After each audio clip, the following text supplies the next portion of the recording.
Can you hear me just as well? Yes, perfectly. Okay.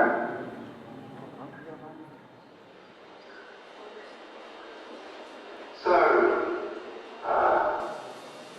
we'll leave the next slide and I'll move directly to these 4 energy descent scenarios. My 4 scenarios are green tech, brown tech, earth steward, and lifeboat.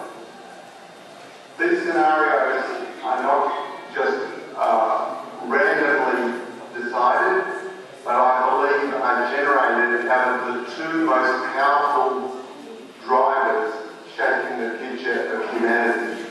And these are both related in complex ways. The first is climate change from the already emitted carbon dioxide that we're putting into the atmosphere. So I have a vertical axis there which deals with the uncertainty of whether climate change will be relatively benign and slow to come on, or whether it will be more destructive and fast. And there is still uncertainty about that. On the horizontal axis, we have the decline in our most important energy source, and the energy source which is 95% of world transport, which is oil, which really links the whole global system. So on the left, we have a possible slow decline in oil after the peak that we have been through just recently, of maybe 2%, or whether there is on the right a fast decline in oil of maybe 10%. Because this faster decline in oil would suggest that the social and economic adjustment in society is not just severe, but not really possible without a fracturing of the system breaking and leading to much more radical future scenarios. So these scenarios I see as playing out over the next 10 to 40 years. They all fit into that long-term energy descent future, but they are much more immediate and could play out differently in different parts of the world.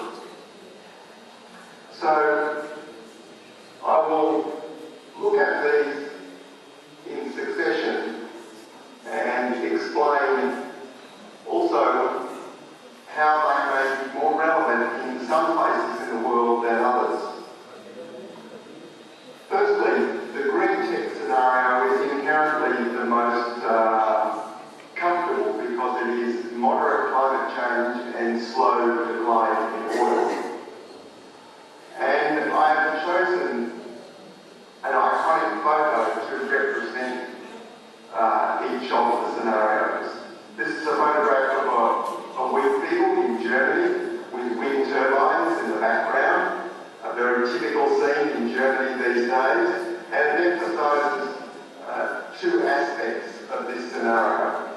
Firstly is the rapid and ongoing development of renewable energy technology such as wind, but it's also, more importantly, emphasising the role of agriculture and land use, such as forestry, that the wealth we get from nature will again become relatively more important.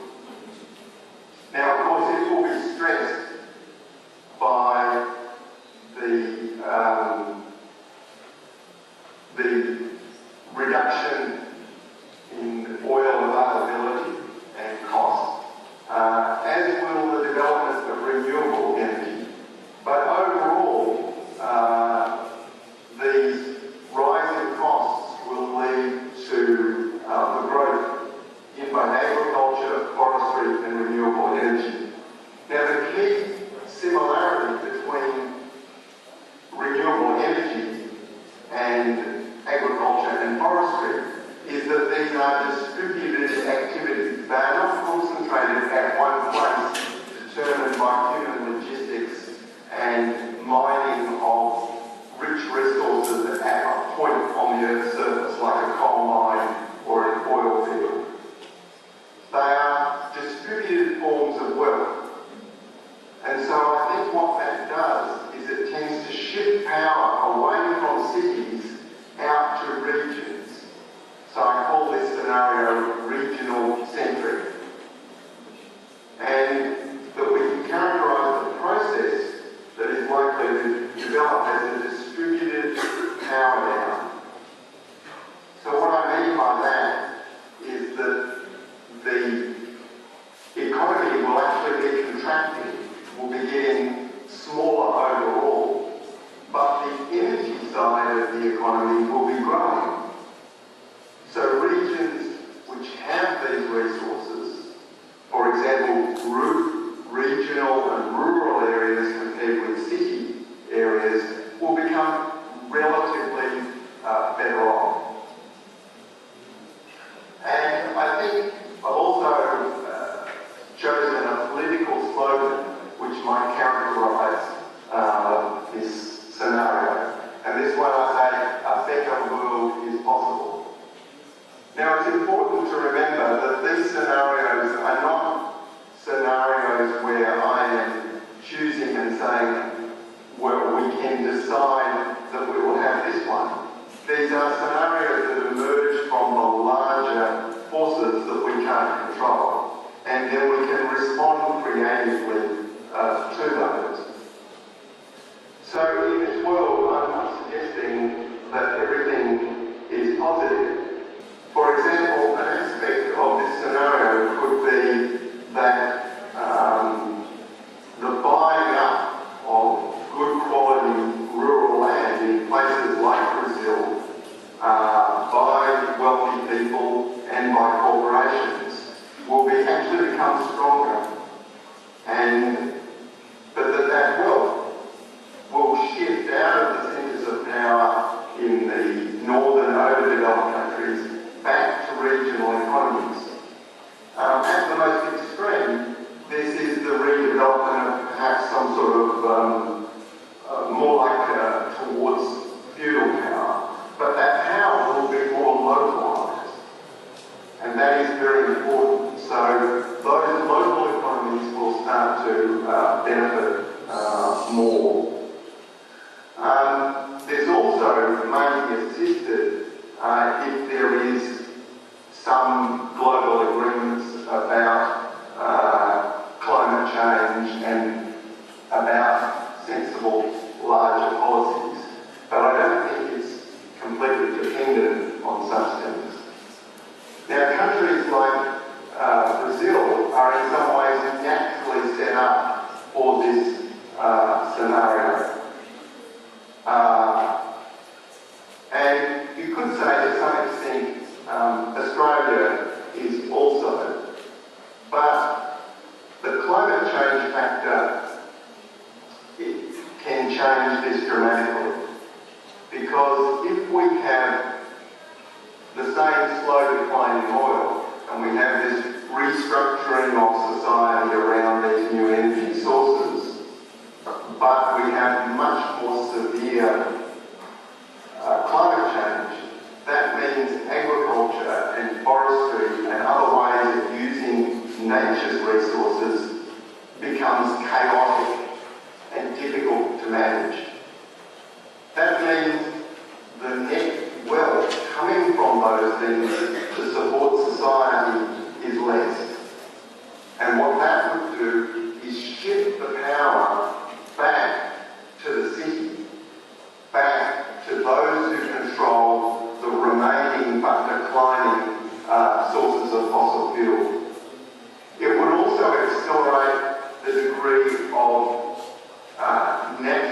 disaster, immense floods, droughts, fires that come from this climate change, because that is the most reliable prediction of climate change. We're getting these increased intense extreme weather. Now, of the OECD countries, the richer countries, Australia is predicted to be the worst affected by climate change. So in some ways, we are probably a prime candidate for this scenario. So while in the green tech scenario we could see a growth in rural and regional economies and people even moving out of cities back to the countryside, not necessarily to be self-sufficient, but to